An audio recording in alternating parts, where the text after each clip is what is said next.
Welcome back. This segment is entitled Long-Term Consequences of Retraction.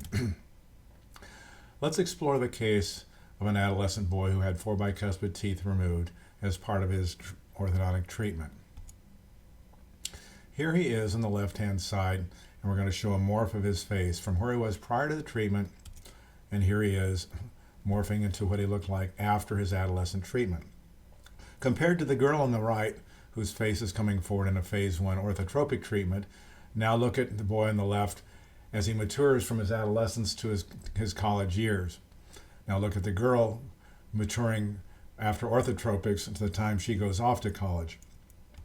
You can compare the two profiles to the both norm. Her face is virtually ideally positioned relative to the Bolton norm, and in his case, the nose and both the upper and lower jaws are dramatically back from where they ought to be. But let's look at what really happens to him and his teeth, because there's more to the story. He has a bilateral posterior open bite, and this is after he's been treated twice by the same orthodontist.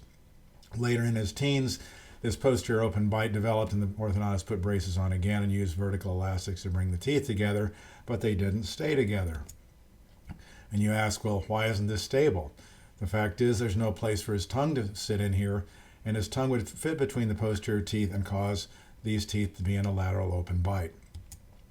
Please notice that he has rather substantial recession with no papillae between his lower incisor teeth, and yet we as orthodontists are taught that bicuspid tooth extraction is necessary to retract to get the teeth, quote, upright over basal bone so that we can avoid recession. Certainly hasn't happened in his case. Let's look at the airway in this 6'7" gentleman, which is even more important. Looking at the airway in cross-section, this is not a great airway for a young man who's this tall and this big. He needs a dramatically better airway than this. This is not a situation where I can reopen the 4 extraction spaces and make the teeth fit. Unfortunately, this is now a case requiring surgery to fix.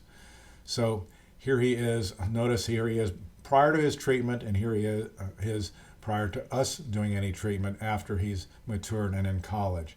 See the dramatic change in his face from his pre-treatment to his post-treatment plus several years profile. Hard to believe that this is the same individual. Here he is after orthodontic surgery to advance both of his jaws, and you can see he's still a bit swollen and the teeth don't fit so ideally, but he had to undergo surgery to bring the jaws forward to open his airway and make his teeth fit so that he could chew on his back teeth. Here you see his teeth fitting together better 2 years post-treatment, and the teeth are staying together a bit better after this orthodontic surgery.